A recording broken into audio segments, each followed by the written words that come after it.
एक कम्युनिकेशन हो रहा है, एक खास चीज जिसपे हम अटेंशन आपका दे देंगे। अटेंशन ये है कि हम अगर एक क्वेश्चन एराइज करते हैं कि अगर टाइम हमसे जो हायर डायमेंशन है, हम 3 डायमेंशन में ऑलरेडी यहाँ पर प्रेजेंट है, लेकिन अगर कोई 4 डायमेंशन में एक दूसरे से कम्युनिकेशन करना जानता है तो हम 3D डायमेंशन वाले को क्यों नहीं पढ़ते? इसका एक जवाब जो आप समझ सकते हैं कि अगर हमको चींटी से कांटेक्ट करना तो क्या हम उसमें इंटरेस्ट रखेंगे? चींटी से बात करते हैं छोटे नहीं, क्योंकि उससे हमको कुछ सीखने को नहीं मिलेगा। हम उसको कुछ सिखा तो सकते लेकिन उससे हम कुछ सीख नहीं पाते। अब जब हम कुछ उससे नहीं सीखते हैं तो हमारा इंटरेस्ट ही नहीं होता। एक पहली बात होती है कि उनका कोई इंटरेस्ट नहीं है हमें, वो इतने जायंट है, इतने नॉलेजफुल है, जो 5-6 डायमेंशन में बिलोंग कर रहे हैं, उनका कोई इंटरेस्ट ही नहीं है कि हमसे 3D में वो क्या जानने के लिए बचा है। नंबर 2 है तो टाइम डायमेंशन में ऐसी बहुत सारी घटनाएं हो रही है, जैसे कि रेलवे ट्रैक का जो जेनेटिक ट्रेन के बारे में बताया था मैंने कि जस्ट 1912 में जेनेटिक ट्रेन किस तरह से पूरी की पूरी ट्रेन गायब और वो 1857 में पहुंचे ऑटोमेटिक। तो ये लाइव घटना इस अर्थ कि जो टाइम में आगे नहीं जाकर पीछे, तो हम क्यों नहीं कर सकते? हम क्यों नहीं कर सकते? इसका जवाब है कि आप किसी चीज को फोर्स जब देते हैं कि इसका एक डायरेक्शन और एक खास डायरेक्शन नहीं पड़ती, तो क्या टाइम में हमको एक फोर्स मिला हुआ है? हाँ, अर्थ भी मूव कर रही है फोर्स से, हर चीज का मूवमेंट है एक फोर्स के जरिए। तो क्या टाइम डायमेंशन में हमें भी फोर्स मिला है क्या? क्योंकि हम सिर्फ आगे क्यों जाते हैं कि टाइम 4th डायमेंशन है तो इसमें असीमित संभावनाएं हैं सॉल्यूम की। जो सॉल्यूम में हम कहीं जा सकते हैं, जैसे 3D में हमें फेंका जाता है, वॉल्यूम में जाते हैं। तो एक न्यू वर्ड मैंने दिया था कि 4 डायमेंशन में वो कौन सा विस्तार होगा?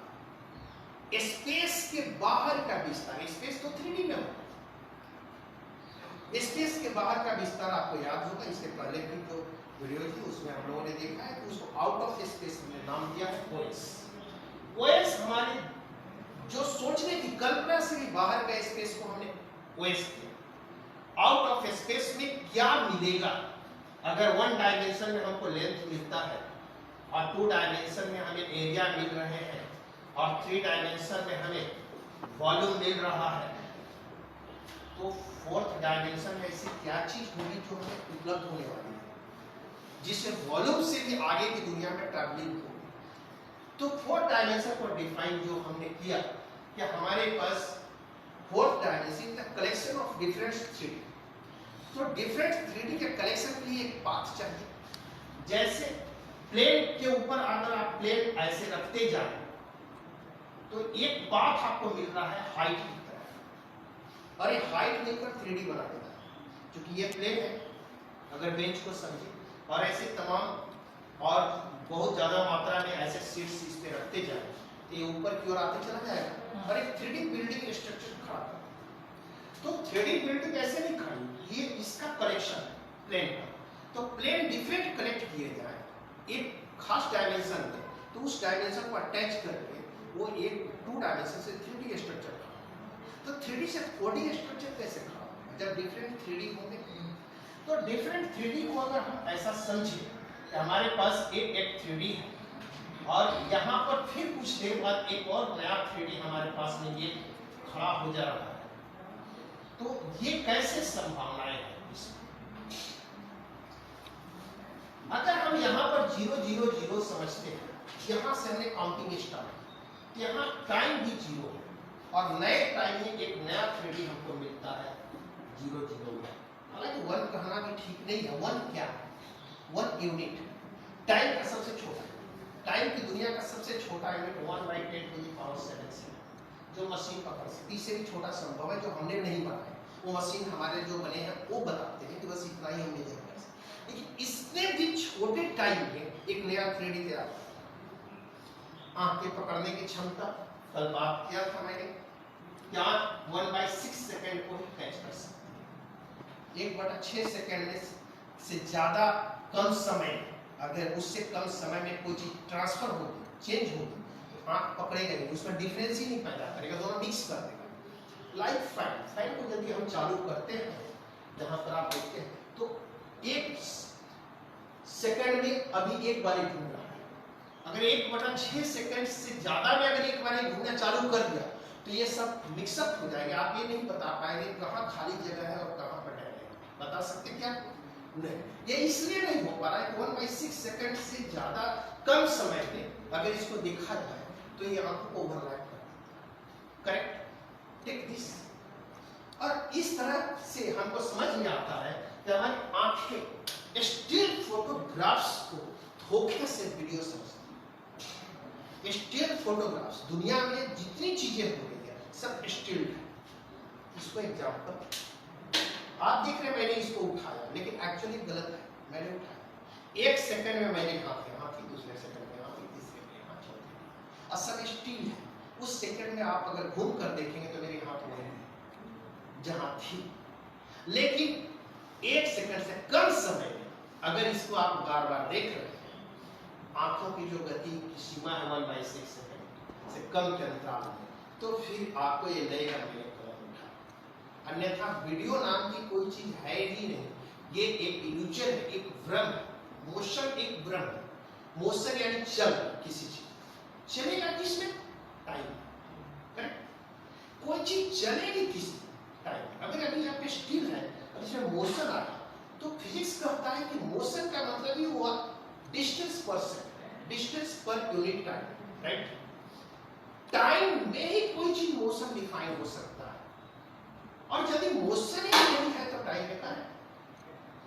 यानी कि ये एक भ्रम है, हर चीज स्टिल है, ऐसे ही खड़ी है। फोर्स की वजह से जो हमारा डिस्प्लेसमेंट हो रहा है वो सिर्फ आगे की तरफ हो रहा है। हम फेंके गए हैं टाइम की दुनिया में। टाइम की दुनिया में हमें एक बहुत स्ट्रॉन्ग फोर्स फेंका गया है, हम बैक हो ही नहीं पा रहे। अगर इससे स्ट्रॉन्ग फोर्स का फ्रिक्शन मिलता है तो टाइम को रोक देगा। जैसे अभी ब्लैक होल में कहा जाता है कि टाइम नहीं बदल सकता, क्योंकि ब्लैक होल उस टाइम को भी समाप्त कर रहा है। तो आज के डेट में हम अगर बैक जाना हो तो हमें समझना होगा कि बैक में जाने जैसी कोई चीज नहीं, हमको इस नए 3D में जाना है। और इसके लिए अगर हमारे पास कम्युनिकेशन हो तो ये कम्युनिकेशन हमें काफी मदद करने वाला, और ये कम्युनिकेशन के लिए हमारा मैथ्स इसमें बहुत बड़ा रोल प्ले, जो हम इसको नेक्स्ट वीडियो में ये बताने वाले हैं कि हमारे पास दिखने में ऐसा लगता है कि इस स्पेस को आप जब देखते हैं ये इनफाइनाइट है, लेकिन एक्चुअल में इनफाइनाइट है। अगर आप इस पृथ्वी को ले लीजिए और आप यहाँ से चलना प्रारंभ करते हैं तो इनफाइनाइट नहीं है, ये घूम कर आप यहीं आ जाएंगे, और जब आप आएंगे तब आपको पता चलेगा ये तो फिनाइट है। इस तरह गैलेक्सी में भी अगर आप 3D के ऊपर बढ़ेंगे, बढ़ते ही चले जाएंगे तो क्योंकि वो लिमिटेशंस, उसकी सीमाएं, उसकी सीमाओं का पता क्यों नहीं चलता? क्यों ब्रेन इतना ट्रेन नहीं है हमारे पास? ब्रेन को हमको ट्रेनिंग देना होगा कि हम इसके भीतर हैं, और जो चीज भीतर है इसके बाहर कैसे जा सकते हैं? बाहर जाने के लिए बाहर ओएस आउट ऑफ स्पेस, और ये है स्पेस। स्पेस में हमको लगता है कि हम भटक गए हैं, बहुत ही बड़ा विशाल, लेकिन आपको उसका ह्यूजनेस का पता नहीं है, ये तो एकदम शुरुआत है। आउट ऑफ स्पेस में जब आप जाते हैं तो आपकी कल्पना रुक जाती है, क्योंकि कल्पना में हमारे किसी पूर्वज ने सोचा ही नहीं था कि इसके बारे में क्या होगा। आज भी तुम नहीं सोच पा रहे, ये तो क्लास में हम डिस्कस कर रहे हैं तो आपको कुछ एलिब्रेट कर रहे हैं। आउट ऑफ स्पेस में आप घुसते हैं तो 3D से बाहर कौन सी दुनिया? वो वही दुनिया है जहां से 3D दिखाई पड़ता। आप यहाँ 3D नहीं देख रहे, आप ऐसे देख रहे हैं 2D का एक फिगर आता है, यहाँ उसे 2D देख रहे हैं, जिधर आप देख रहे हैं 2D देख रहे हैं। हाँ, 3D में आप हमारे कुछ इक्विपमेंट्स, ऑर्गन्स हमारे भगवान ने दिए कि आप उनको 3D में मूवमेंट दे सकें। इसको समझने के लिए एक बहुत अच्छी मेथोडोलॉजी है जिसमें बोलता है कि 7 वाइज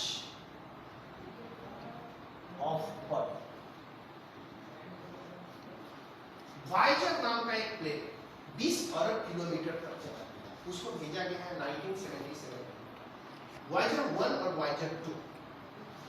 तो अमेरिका ने उसको भेजा था सिर्फ इसलिए कि अगर अंतरिक्ष इसी तरफ से फैलते जा रहे थे वो लौट कर पृथ्वी पर, लेकिन अभी तो एक कल्पना से बाहर है। दूसरे सौर मंडल में वो पहुंचा हुआ है, कहाँ पहुंचा, वहां से कोई एक सिग्नल आने में पहले 38 घंटे लगते, 30 आवर्स। आज के डेट में सिग्नल मिलना ही मुश्किल है उसका, और उसकी ऐसी कैप्सूल में, तांबे की कैप्सूल में कुछ रिकॉर्डिंग्स भेजी, साउंड्स की, लाइट्स की, बहुत चीजों की, कलर वगैरह सब। अगर कोई सिविलाइजेशन दूसरे प्लैनेट पे कहीं है जो हमसे हायर डायमेंशन को बिलोंग करता है, तो उसको कैच करके हमारे टाइम जोन में वो पहुंचेगा। यहाँ पर हमारे यहाँ 2000 चल रहा है, लेकिन सब जगह 2000 ईस्वी नहीं चल रहा, कहीं पर 2 करोड़ ईस्वी चल रहा। अब 2 करोड़ से उसको 2000 में प्रवेश करना है, तो कम्युनिकेशन ऐसा चाहिए जो टाइम में ट्रैवलिंग उसको दे सके। लेकिन आज के डेट एक्चुअल समझी तो टाइम ट्रेवलर हमसे कहाँ मिल रहे हैं, मिल ही नहीं रहे। अगर ये टाइम ट्रेवलिंग की घटना सिर्फ कल्पना है तो अलग बात है, हकीकत है तो उनको मिलना चाहिए। और नहीं तो ये हम समझे कि पृथ्वी पर अभी टाइम ट्रैवलिंग की कोई भी विश्वसनीय चीज नहीं हो रही है, कोई भी सुदूर अंतरिक्ष से भी टाइम ट्रेवल करके हमारे पास या फिर पहुंच रहा है तो हमसे कम्युनिकेट नहीं कर रहा। इसमें एलियंस जैसी कुछ चीजें आई हुई हैं, लेकिन अभी एग्जिस्टेंस पर उसके सवाल है, या फिर हो सकता है कुछ गवर्नमेंट उसको छिपा। तो हम बात करते हैं 7 वॉयज की, तो कहा जाता है ये एक लोहे का टुकड़ा है, लोहे का टुकड़ा में भी 7 बॉडी, ये 7 बॉडी है, 7 शरीर और 7 बॉडी, लेकिन 7 के 7 निष्क्रिय है, इनएक्टिव। जब 7 शरीर निष्क्रिय हो तो मृत दिखाई दे। ये सब प्लांट को लेते हैं जो 1 डायमेंशन, उसकी गति होती है। अब डायमेंशन से क्या सवाल, लोहे का जो आयरन रॉड है ये 0 डायमेंशन को लिखा, डायमेंशन है कॉन्शियसनेस को। लोहे का कोई कॉन्शियसनेस है क्या? लोहा आपको देख के कोई मुस्कुराता है? No sir. कोई गति? पौधे, प्लांट्स फील कर रहा है, आप पानी